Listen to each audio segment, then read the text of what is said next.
je suis une femme de 37 ans. Oui. Je suis mariée depuis plus de 14 ans. Ma chérie, tu es Yougos. Ma chérie, ma chérie. Tu es Yougos ou même tu es caviar? J'étais caviar, mais je crois que je suis devenue Yougos. Tu es devenue Yougos. Ok, on t'écoute. Ouais. Donc, je suis mariée depuis près de 14 ans. Oui. J'ai un mari, financièrement, nous sommes stables. Nous avons tout construit ensemble et tout. Au début, nous sommes partis de rien. De nous deux, j'ai toujours été la plus motivée, la plus engagée. Donc, du coup, j'ai quitté mon travail, tout ce que j'avais construit pour l'aider, le soutenir dans ses projets, dans nos projets. Nous avons 2 enfants. Seulement, depuis très longtemps, je pense qu'il n'a plus de sentiments pour moi. Il ne me touche plus, il ne me regarde plus. Il n'a plus de relation intime avec moi. Entre-temps, je suis devenue malade. N'empêche, il n'a pas voulu partir, il est resté. Maintenant, ça va, je suis guérie.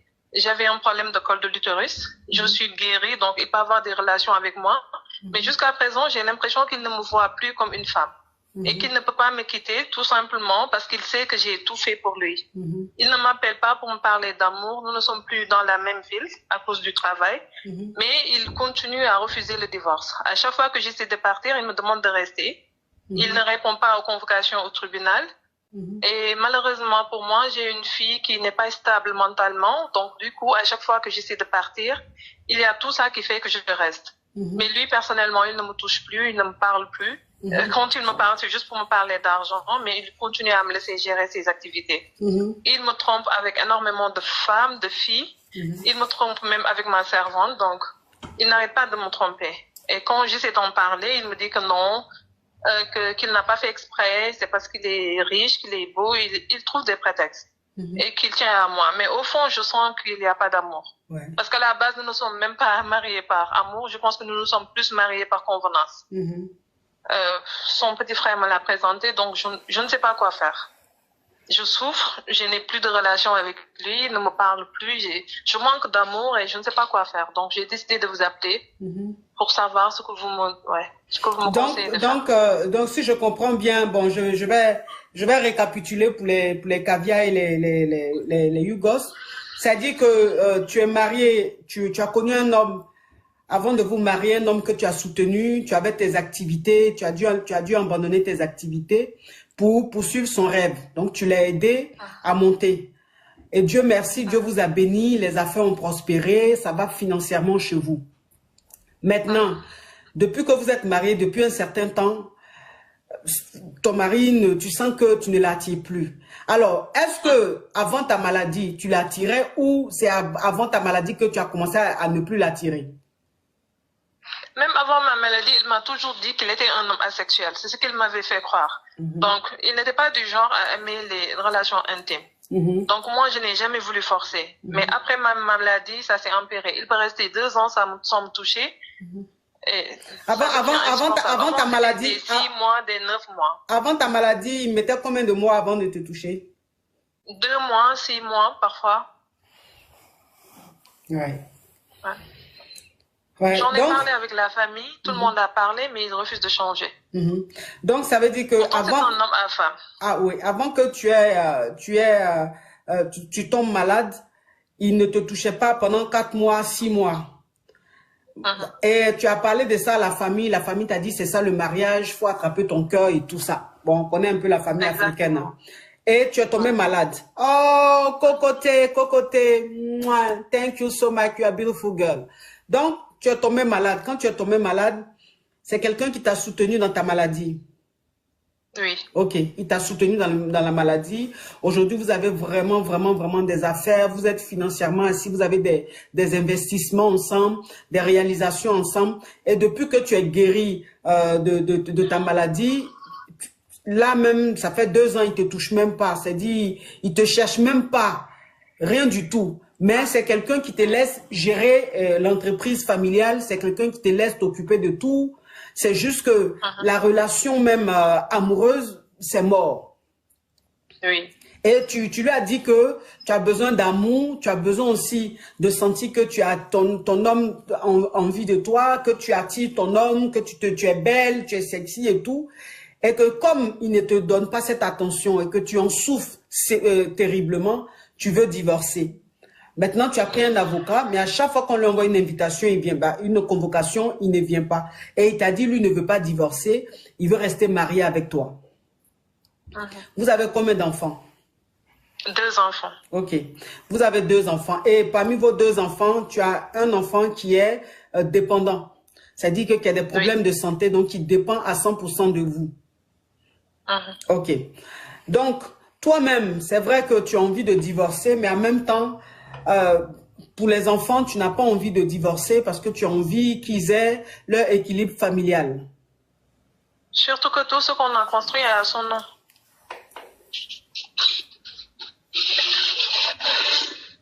Tout ce qu'on a construit est à son nom.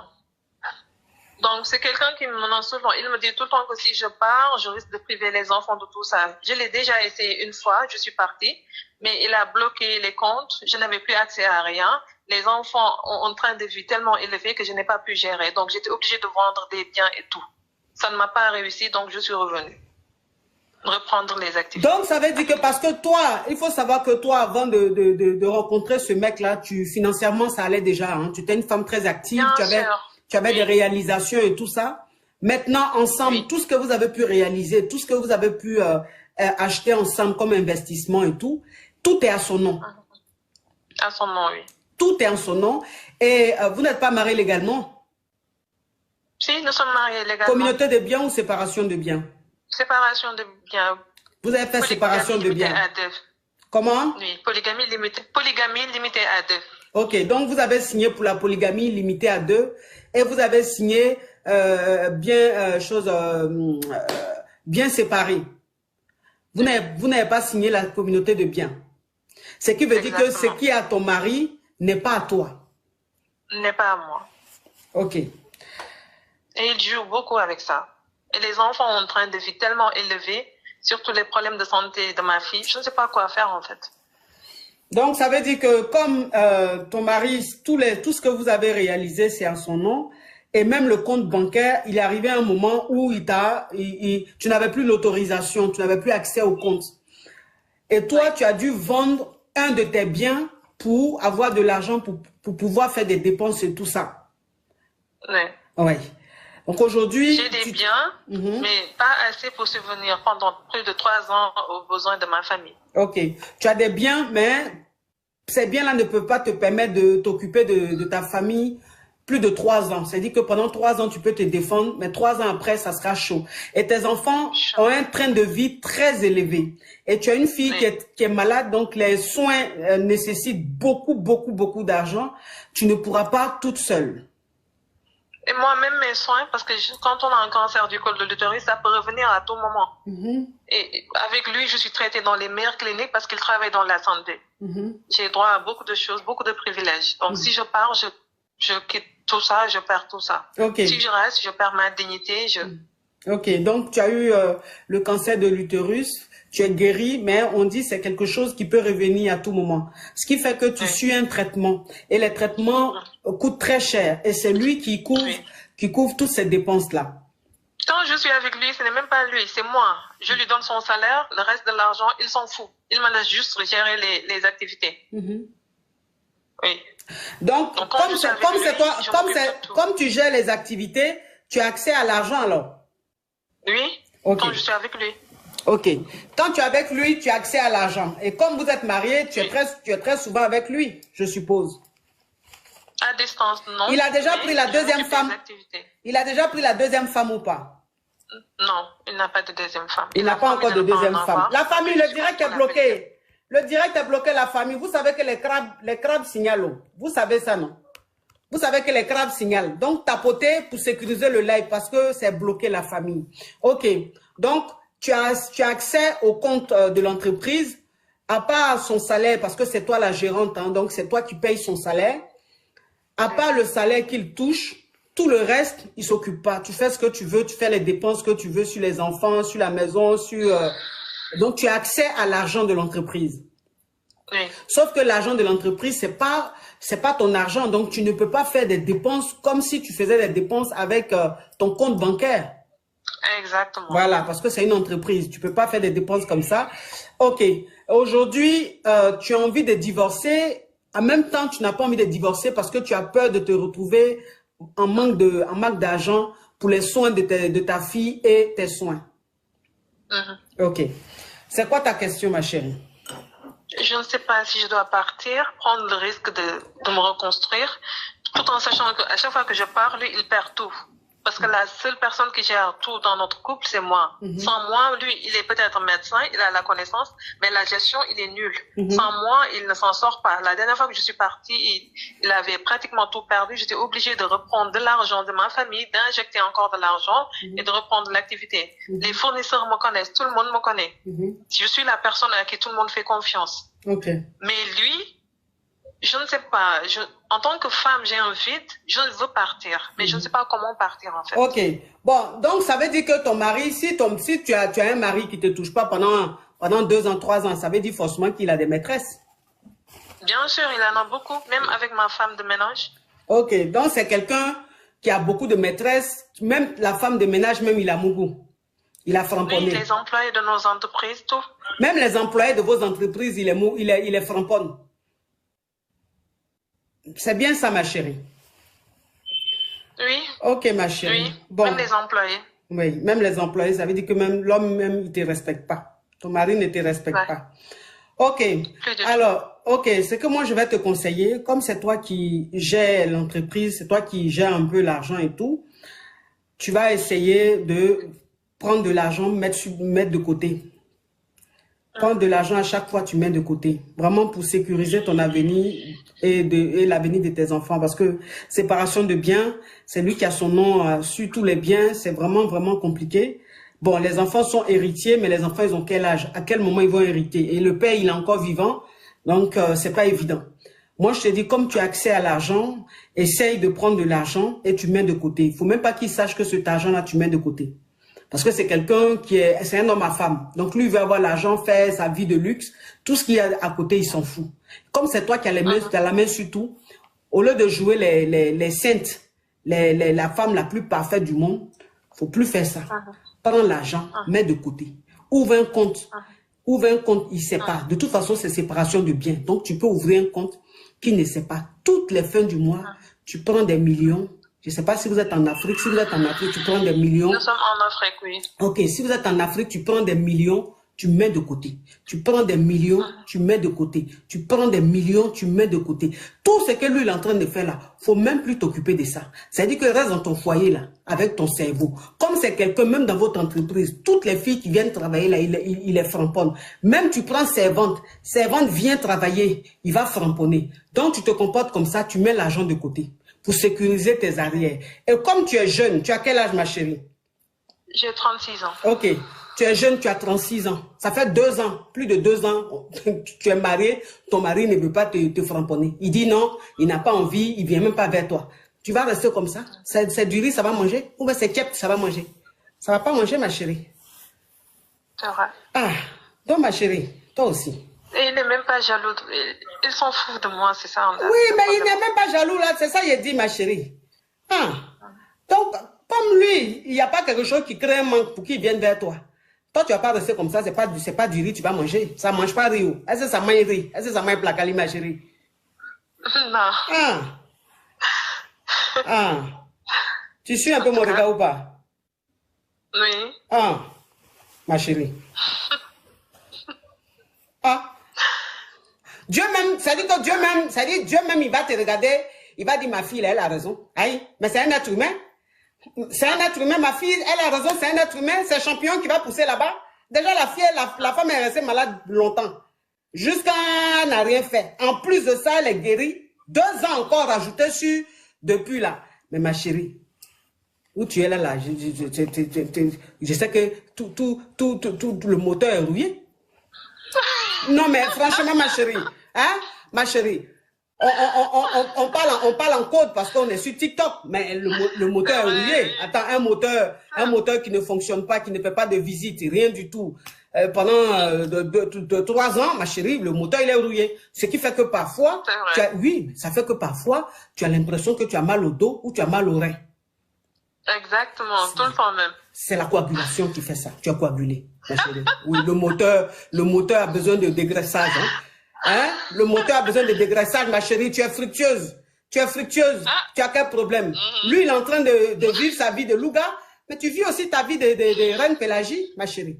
C'est vrai, oui. Oui, ma chérie. Tu sais, les oiseaux se cachent pour mourir. Hein?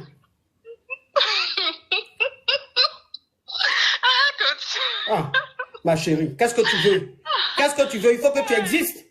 Il faut que tu existes. Après, ceux qui seront choqués, ça, c'est eux qui voient. Mais eux, ils ne voient pas la souffrance que toi, tu es en train d'endurer. Et que la souffrance que tu endures, tous les jours, tu pleures. Toutes les nuits, tu pleures. Tu es mal, tu te sens mal, là. Eux, ils ne voient pas ça. Hein. Ils vont voir, oui, la coach, ça, c'est pas mon problème. De toute façon, je suis habitué. De toute façon, là, je suis habitué. Ceux-mêmes qui vont critiquer, là, eux-mêmes, là, ce qu'ils font même dans le noir, là, c'est pire même que ce que je suis en train de dire. Il y en a même, là, elles-mêmes sont mariées, hein. Leur mari les framponne, hein, mais quand même, elles ont un petit gars. Elles ont un amant. Mais c'est elles-là qui ont venu me critiquer parce que c'est les réseaux sociaux.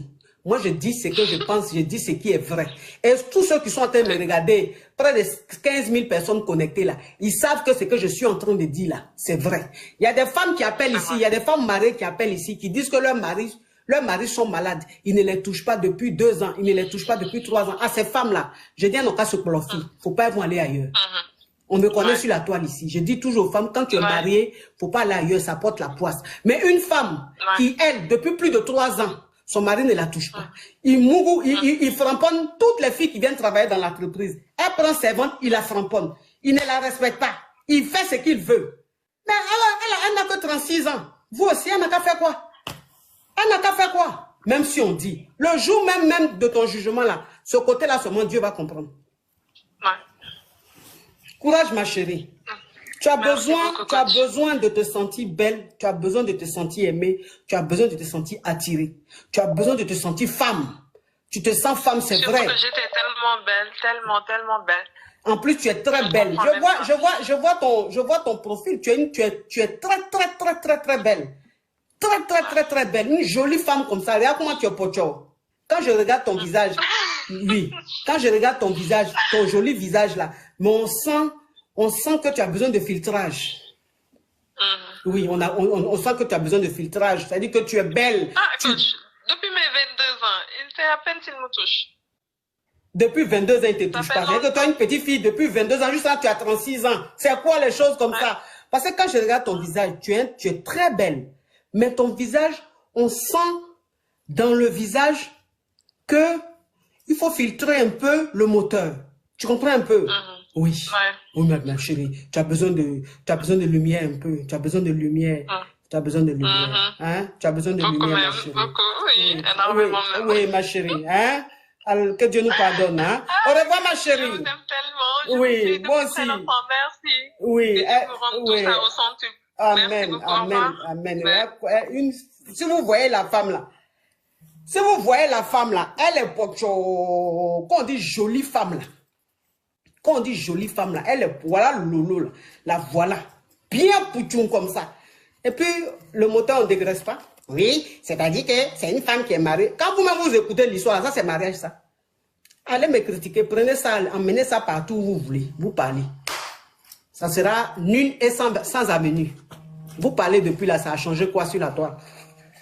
Je suis toujours autant suivi. Je fais toujours autant de coaching. Je fais toujours autant mes trucs. Donc, ceux qui vous écoutent là, ils écoutent parce qu'ils aiment affairage. Mais au fond d'eux là, ils savent que je suis dans la